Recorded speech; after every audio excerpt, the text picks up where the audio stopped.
Recently, Ruslan was on the George Janko podcast, and after that podcast, he went on his own channel and called out the Christian community, specifically the Christian online community. But is his call out biblical? In today's video, we're actually going to dive into a few clips here where we see Ruslan really pressing the Christian online community and rebuking them for their response towards guys like George Janko. But what does the Bible say? So with that being said, let's see what Ruslan has to say about this. Sometimes we, as Christians, and this is especially indicative of the Christian online community, is there's this need to want to see a glorified version of someone. By glorified, I mean the version you're going to be when you're in heaven and you're without sin. Oh, okay. You know what I mean?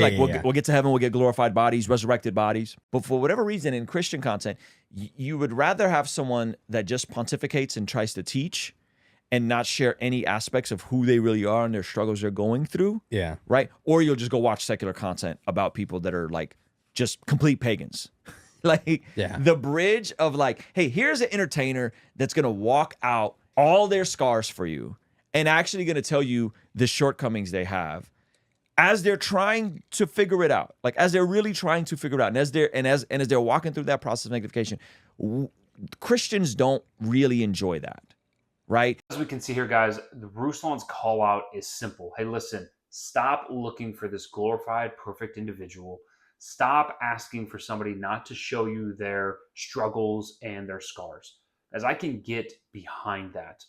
But the issue lies in what Ruslan is going to say here next that I do have to disagree with, and I think the scriptures would also disagree with him on this. And so I would hope that the same mercy we needed for those first couple messy years is the same mercy you would extend to people that are watching, that are living this out before the entire world. So when George opens up about language and struggling with language, when George opens up about being sexually immoral and knowing he's sexually immoral, when George opens up about cannabis consumption and trying to figure that, when people are opening up about these things, they're not saying it's okay. He's not saying oh, it's okay. When a George Janko is sharing his life and his struggles before the world, he's really processing these things in real time. He's really walking these things out in real time. He kind of leans in and talks about George Janko specifically. Talks about how, hey, listen, George Janko's been very honest about his struggles, such as cannabis consumption, language, and having sex with his girlfriend, now fiance. He's been really open about this, but he's not saying it's okay. Well, we would have to disagree with that, because by George Janko's actions, he is saying it's okay. Verbally, he may be saying, this is wrong and maybe I shouldn't be doing it, but his actions are speaking louder than his words. And we have to be willing to call that out. We can't just sit by and say, it's okay, here's some more grace for you, George, here's some more mercy. No, because the scriptures say this. In 1 Corinthians chapter 5, starting in verse 9, the word says, I wrote to you in my epistle not to keep company with sexual immoral people.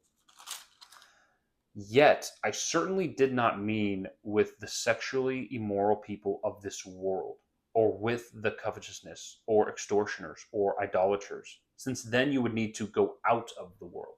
So he's making it clear here, I'm not talking about the people that are not professing faith in Christ.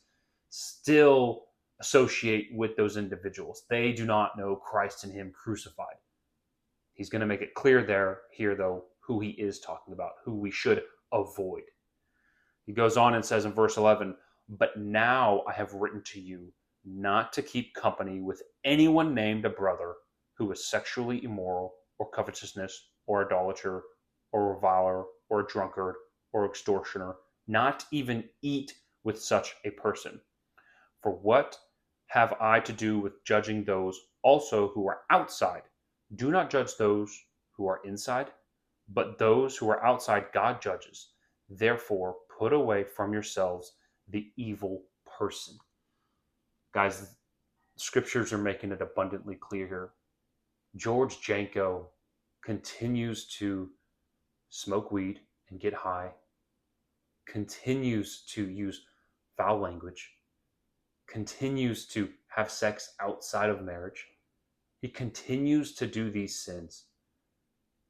And I understand there is a process of sanctification. But guys, would we be saying it's okay if George Janko was committing adultery all the time? Or if George Janko was murdering people? We wouldn't be extending this much grace to George and saying, hey, listen, he's just going through this. No, we would be hard and say, those are sinful, those need to be repented of, and you need to turn from those things. And what's being clear here is we should not associate with such one. We should not associate with those who call themselves Christians yet are living these sinful, dark lives. Yes, sanctification process is a process that we will go through, and no Christian is perfect. I have my faults. I have sinned and fallen short of the glory of God every single day. But we have to be willing to call out the error here. Real quick, guys, if you enjoyed this video, consider subscribing to the BTteam Ministry YouTube channel, as well as drop a like down below and leave a comment. I would love to hear your thoughts about this topic. And if you enjoyed this video, you might like this one over here.